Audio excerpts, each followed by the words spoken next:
hindsight's always 2020. If anyone tells you they can see six or seven steps in advance, I think they're lying. Hello. Welcome to the Term Sheet Podcast. I'm Allie Garfinkel, senior writer here at Fortune. And every week on Term Sheet, we talk about the latest news and insights in venture capital, private equity, and startups. Here is where you can listen to some of the most exciting figures in the private markets.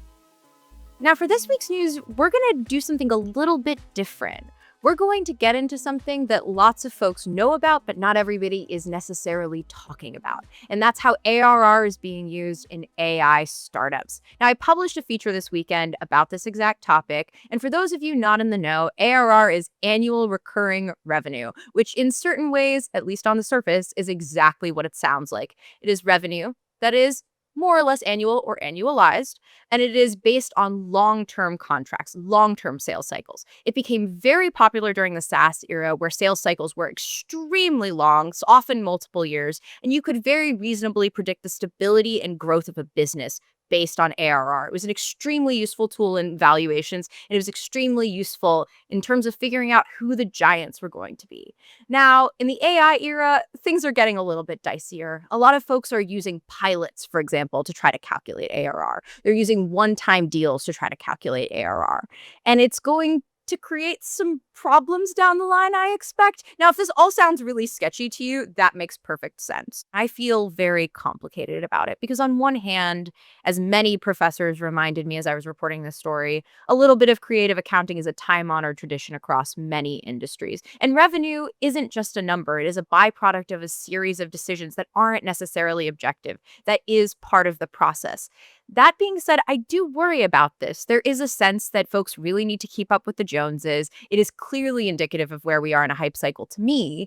And I do really think that it is an indication of how fragile things may really be, sort of at the bottom of the AI ecosystem. This week, we are talking to Hans Tung, managing partner at Notable Capital. Now, Hans has invested in so many names that you know. I'm actually not even going to try to memorize all of them. I'm just going to read them to you. Ready? Affirm, Airbnb, Coinbase, Peloton, Poshmark, Slack, StockX, and Xiaomi. He was also an early backer of Musical.ly, the app that became TikTok. Now, Hans runs Notable, which emerged from last year's split of GGV Capital's US and Asia operations, a move that was derived from rising geopolitical tensions. So Hans has been a global investor all of his career. So perhaps it's appropriate that I was talking to him when I was out and about too. If you're watching this interview, it is going to look quite a bit different from previous interviews because it was at Brainstorm Tech in Utah a few weeks ago. Here's Hans. Hans, welcome to the Term Sheet Podcast and welcome to Brainstorm Tech. Thank you for having me, Allie. I've been looking forward to this. I've been looking forward to this too. This is actually the first time we have ever met. In person. That's right. Yeah, I'm really excited. Let's start at the beginning. What do you consider your first term sheet? Oh, that takes me back years. It was in the 1990s. You issued a term sheet to a company called Omni Industries. They do contract manufacturing, and their customers are the Apple, the Compaq of the world.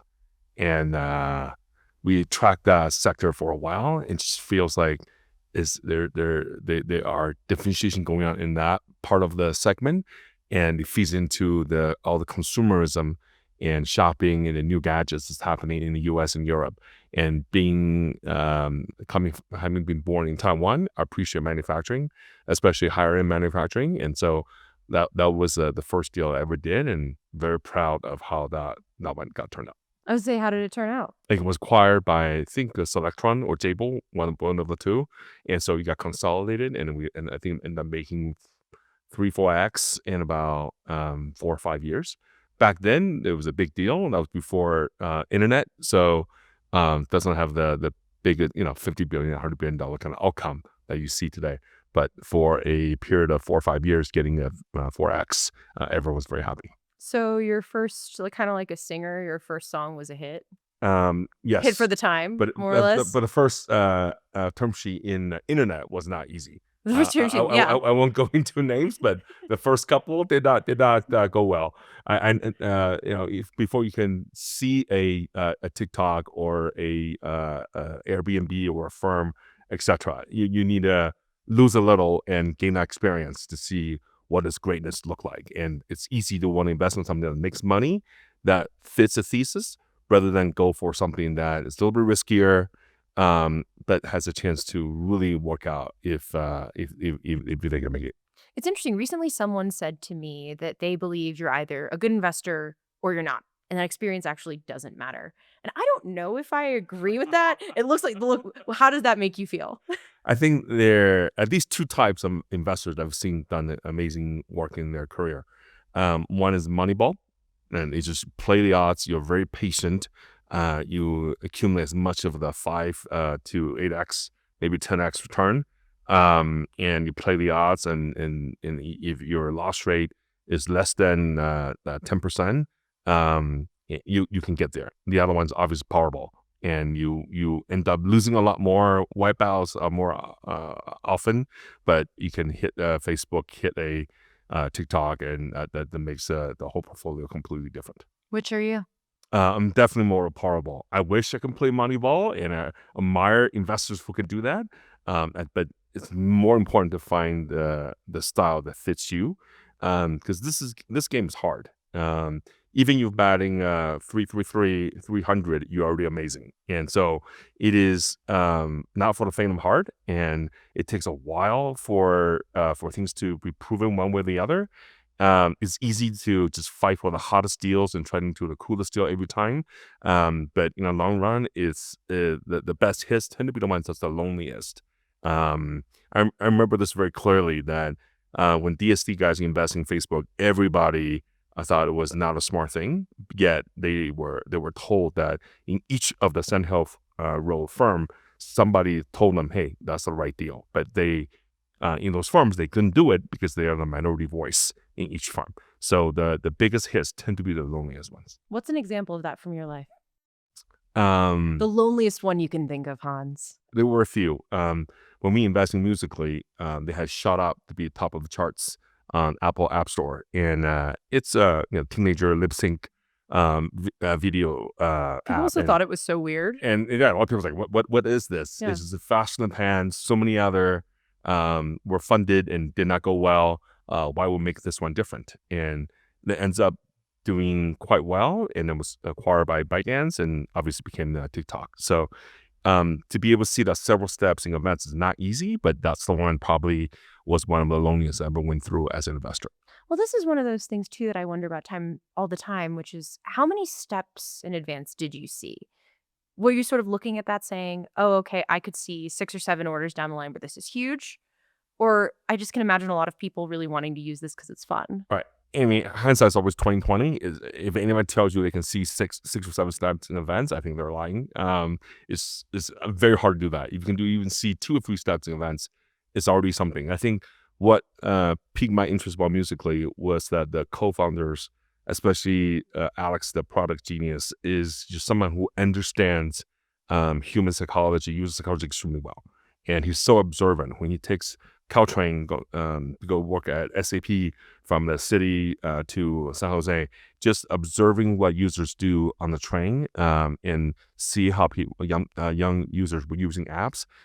Just the understanding of that makes a huge difference. And having had some failures in investing in social networking apps before, you when you see someone who that good, I had couple benchmarks to compare to. I've known the team at the Snap, but even though not Evan, I know the folks at the Facebook, even though not Mark himself. You see the caliber of what world class is like, and so when you meet a founder that's every bit as good as them, it's easier to get that conviction that, you know what, I the way he's looking at the world makes sense. And there is a situation where short form video is going to be popular. It's not going to be just long form, and the entertainment value could be immense. What they didn't have, we found out 2 years later post investment, is that having that algorithm in the background is as important to be able to go beyond the initial ICP. And so that deal with the ByteDance made a lot of sense. And it's the first time that an app from Asia ends up doing well here in the US. Having said that, one of our recent investment is in a company called Quince. Yes. And we can chat more about that as well. That one, when we did that initially, also now a lot of people believe that, oh my God, yet another cross-border e-commerce app or website, what makes Quince different? So there are a lot of things that when I talk about pattern recognition, it's a lot of people see something that doesn't work and to feel like this is probably just a dead end, and sometimes it takes 2 or 3 iterations to get it right.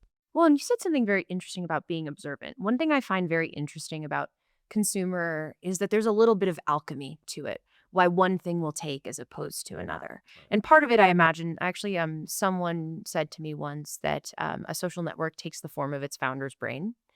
And it's one of those things I imagine the founder does make a really big difference. When you're looking for consumer founders, for example, sort of generally, what are you looking for? In the case of both Musically and Quince, Two very different companies. two very different companies. But for me, I actually see similarities.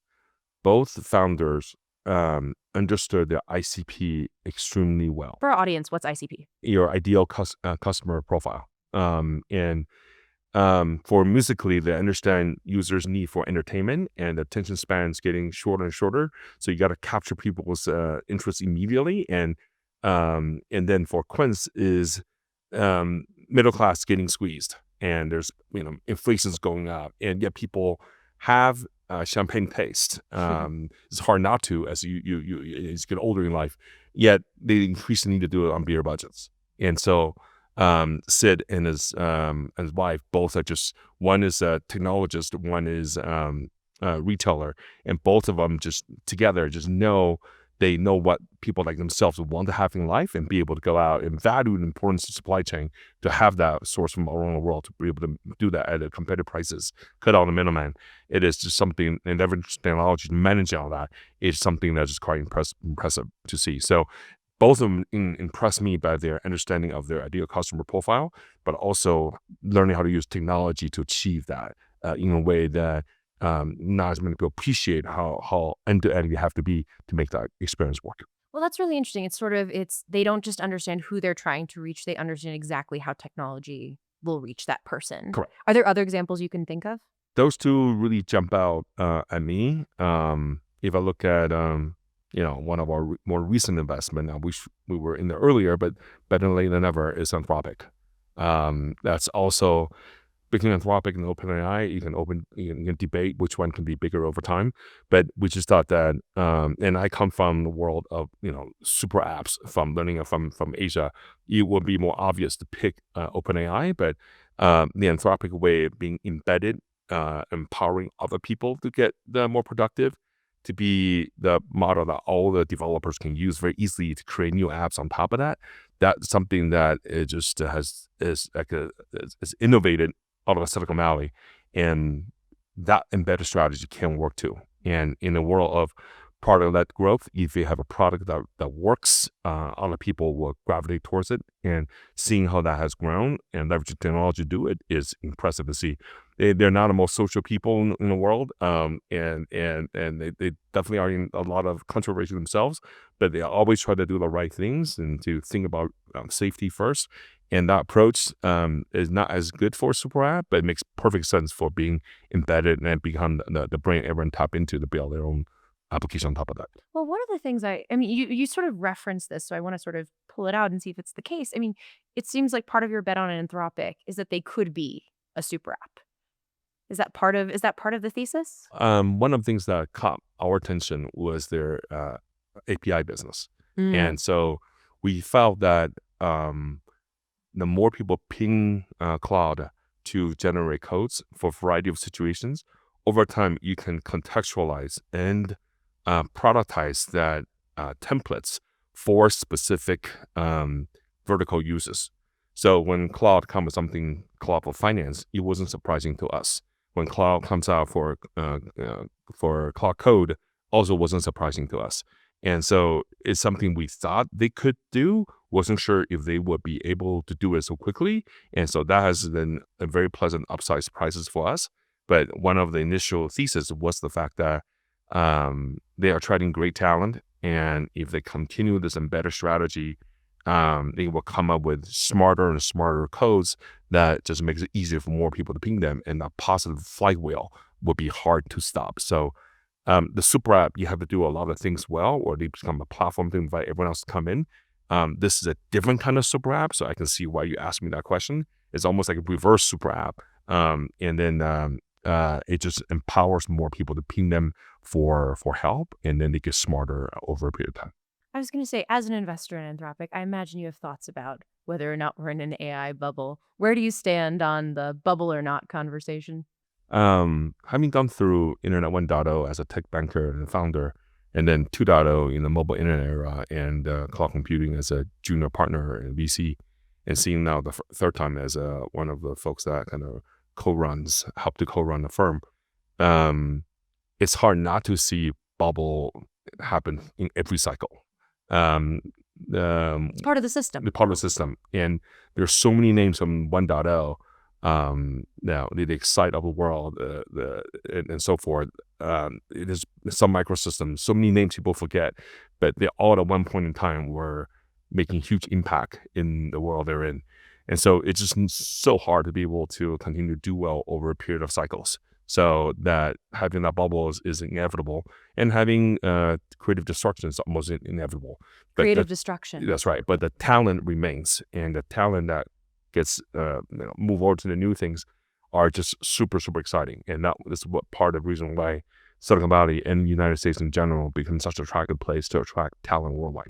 I was going to say the phrase creative destruction seems very intentional. Explain what that means in this context. It's coming from the school of Western European philosophy that in order to get ahead, sometimes you have to die in order to get there. You have to eat yourself before you get there.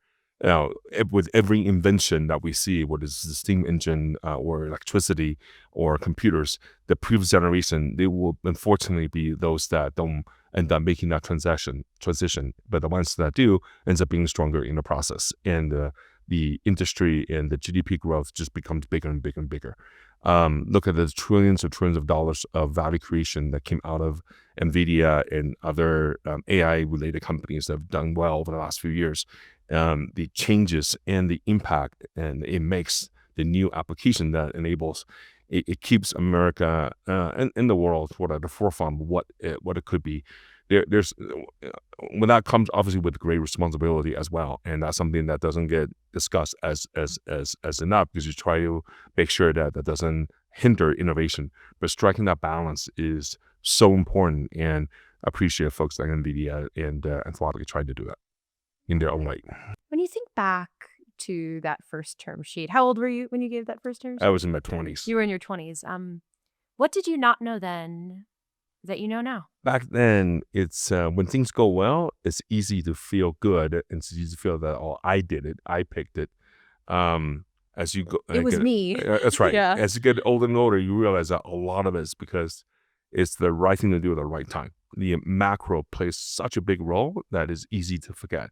And even within the macro, the right trends, right wave is so important. Whether it's you playing the hardware game, the infrastructure game, or you're playing the software game, you're playing the enterprise versus consumer, each wave come and go. And this is why I appreciate Malcolm Gladwell's books. You're a Malcolm Gladwell fan. Totally. And it's just capturing the right inflection point. A lot of it just, born in the right place, right time, the right age, and someone with exactly the same set of qualities and capabilities in a different era may not get appreciated or noticed. And so being humble and try to appreciate what you got and try to build that ecosystem so more people can benefit in the long run serves you better in anyone's career. So I always believe that one should be long-term greedy, not just focus on the short-term, like, what have you done for me lately? Think long-term pays off in this business, in my opinion. Last question, Hans. What is one thing nobody ever asks you that you wish they asked more often?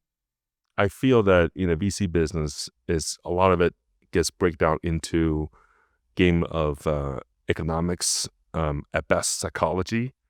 But like I mentioned earlier, the macro, the sociological aspect of it doesn't get asked enough. And one of the reasons I think I can continue to pick companies, I have 4 exits that ends up being more than $100 billion in value each, 3 of them over $50 billion each. Those 7 companies, each one I look at them, they succeed because their founders are definitely amazing, the best of their category. A lot of them also capture the right sociological trends at that point in time, either whether they realize or not. They aced that part of their founder journey. And so I am very happy for them and also appreciative that the opportunity that was given to them and to us by extension, and that part of the calculus doesn't get asked enough. It's very easy, whether it's on podcasts or on X, on social media, talk about I did it, I saw this, I achieved this. But having that long-term more strategic perspective serves everyone better in the process. Hans, thank you so much. Thank you for having me. It's been a joy. And that was Hans. Okay, so I'm going to be really real with you here. I have been thinking about what Hans said about sociological change for weeks since we have recorded this. Tech is so devoted to the great man theory of history, the idea that this one truly exceptional founder or set of founders could change the course of what happens through profoundly good execution. And I think that is in some sense true, but also the success of any company is a byproduct of massive sociological changes that make that success possible, that make that scale possible. And talking to Hans, it's made me think about the companies that come to me, pitching me, a lot differently. And it makes me think, honestly, more critically about a lot of the AI companies that we're looking at right now. And the question that we actually should be asking is, does a broad sociological change, not just a technological change, suggest that this could be generational? That's it for Term Sheet this week. Thank you so much for joining us, and we'll see you soon. Term Sheet is a Fortune magazine podcast. Our producer-editors are Alana Stev and Allison Rogers. Our executive producer is Lydia Randall. Our production manager is Sam Freund. Fortune's head of video is Adam Bannicky.